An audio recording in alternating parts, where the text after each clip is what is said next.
del Padre, del Hijo y del Espíritu Santo. Amén. Queridos hermanos, hoy vamos a meditar sobre los mandamientos de Dios. Y en el primer punto vamos a meditar sobre los mandamientos de Dios en general. Ustedes saben que para salvarse no basta creer las verdades que Dios ha revelado, sino que hay que observar sus mandamientos y los de la iglesia. Entonces, para salvarse, claro, es necesario creer el credo, creer las verdades que Dios ha revelado, pero también es necesario para salvarse observar sus mandamientos. Nuestro Señor dice, porque dicen Señor, Señor, y no me obedecen, no hacen lo que yo digo. Una persona, por ejemplo, que cree en Dios, sí cree en Dios, pero que no cumple sus mandamientos, no anda bien. Para salvarse hace falta creer en Dios y cumplir los mandamientos de Dios.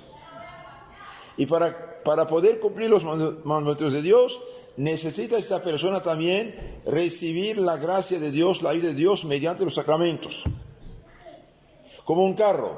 Un carro necesita conocer el chofer, el camino, necesita conocer el código de la circulación.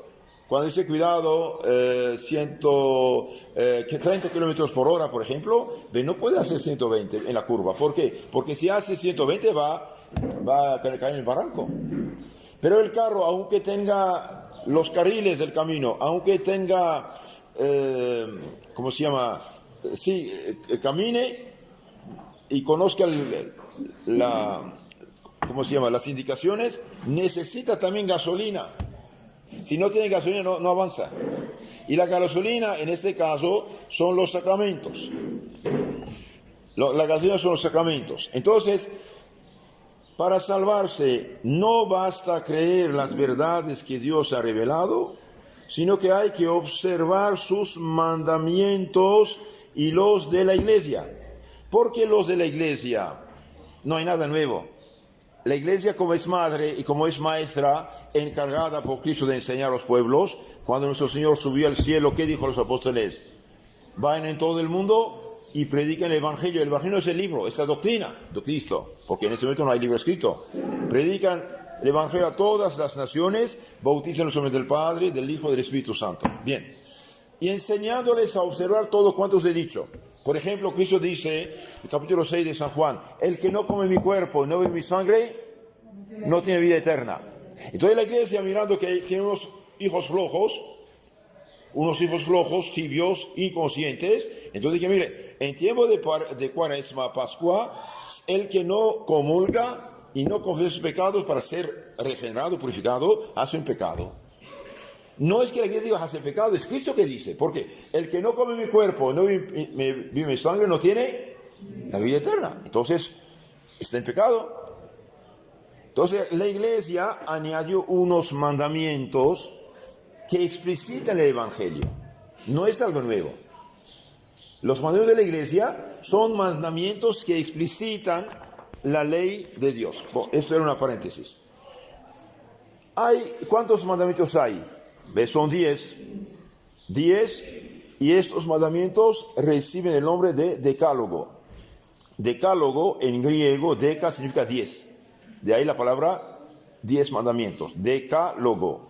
Decálogos, 10 sentencias, 10 palabras, 10 mandamientos. Dios dictó a los hombres los 10 mandamientos sobre el monte Sinaí, mediante el ministerio de Moisés, 50 días después de que los israelitas habían salido de Egipto. Entonces, cuando Moisés, mandado por Dios y con muchos milagros, logró sacar los fieles de Egipto, en el monte Sinaí, 50 días después, les dictó los 10 mandamientos.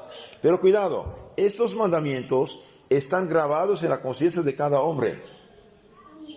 Aunque no los conozca así físicamente, aunque no sepa ni de religión cristiana, aunque no sepa de Biblia, los 10 mandamientos están grabados en el corazón de cada hombre.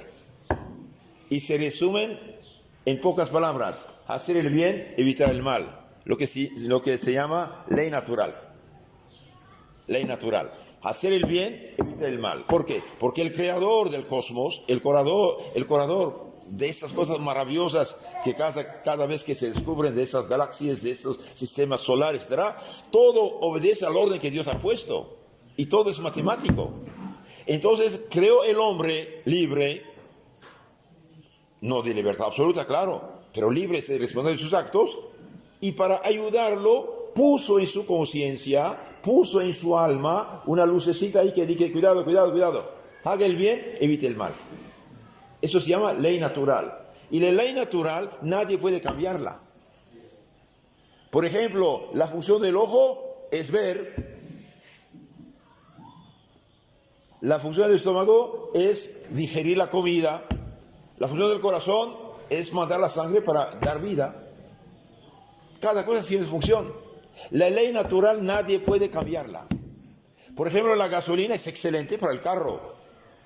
Aunque un parlamento vote que ahora tiene que servir en el café en lugar de leche gasolina, aunque lo vote nada sirve, es tóxico.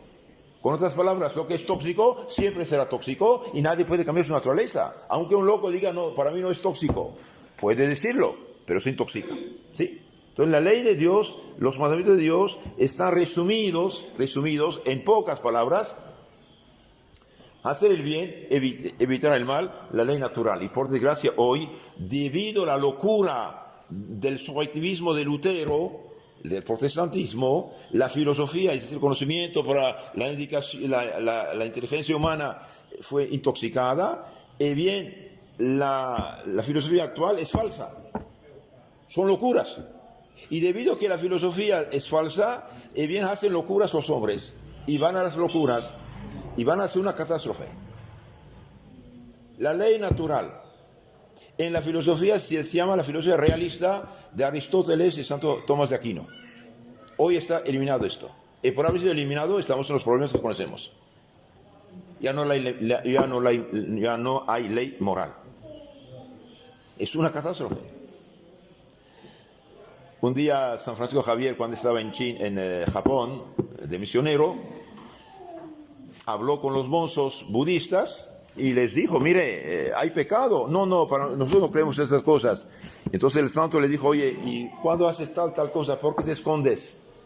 Ah, me escondo porque me da vergüenza hacerlo frente a la gente. Entonces eso es la ley natural. Hacer el bien, evitar el mal. Sientes que algo no funciona. ¿Sí? Entonces los mandamientos de Dios son 10. Están en el Éxodo capítulo 20 y Deuteronomio 5. Yo soy el Señor vuestro Dios, que os ha sacado de la tierra de Egipto, de la casa de la servidumbre.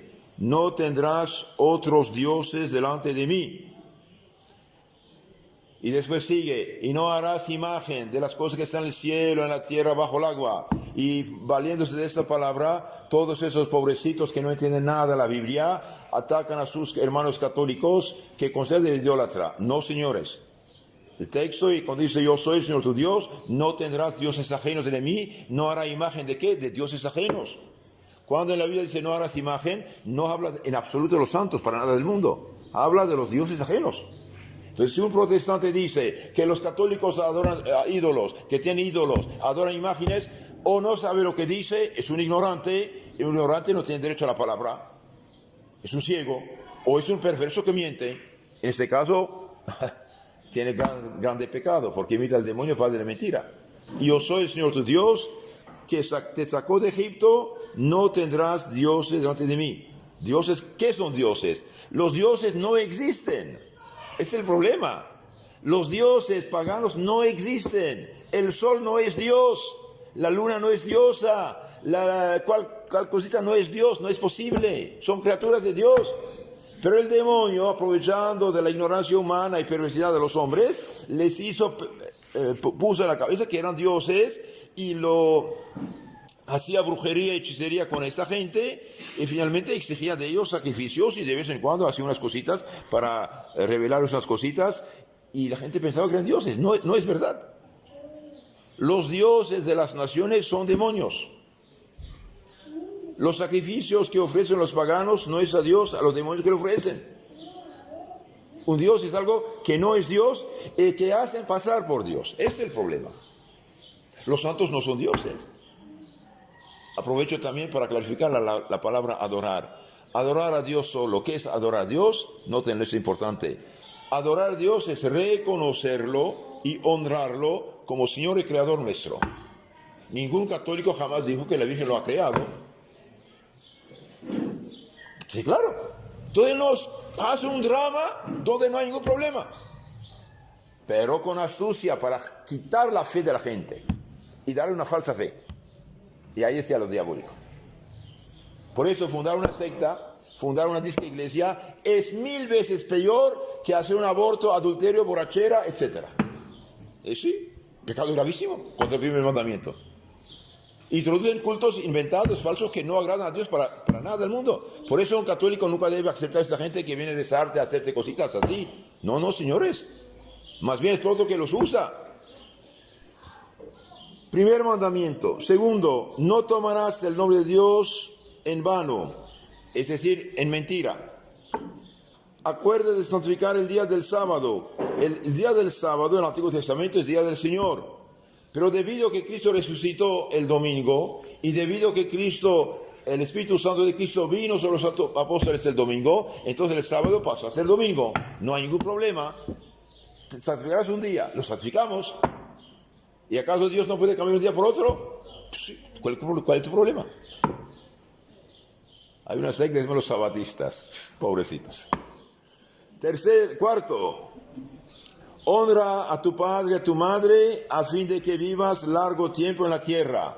Entonces hay el mandato y hay la promesa. Los jóvenes, los niños que honran a su padre y madre tienen larga vida en ese mundo, una vida más feliz. En la vida que uno maltrata a su padre y madre, será maltratado. Y tenemos casos históricos muy conocidos. No matarás. Aquí no matarás. En otro lugar dice no matarás al justo, al inocente. Es decir, el Estado puede hacer leyes duras contra gente malhechora que no respeta ninguna ley. No matarás al inocente.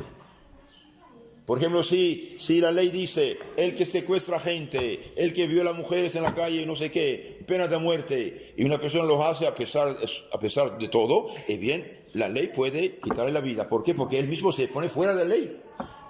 No es pecado en este caso. No matarás al inocente.